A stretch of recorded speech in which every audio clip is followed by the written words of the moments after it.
ए पिऊ, काय झालंय? काही नाही. आमच्या दादाला काही कळतच नाही ना.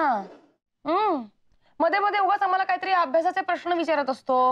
काय तर म्हणे लॉ ऑफ मोशन.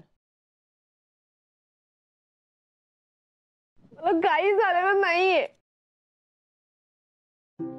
बरोबर आहे, तुला काहीच झालेलं नाहीये. तुझ्या दादाला झालंय. काहीच कळत नाही का त्याला? लाल रंगाला गुलाबी रंग म्हणाला असं कोणी म्हणतं का? हा? आणि एवढा छान ड्रेस घातलाय तिने, त्याला फ्रॉक म्हणाला. वेडाच आहे. खरंच काही कळत नाही त्याला. असं झापणार आहे ना जाऊन त्याला. तू त्याला काही बोलू नको आता प्लीज. ओके, मी काही बोलणार नाही.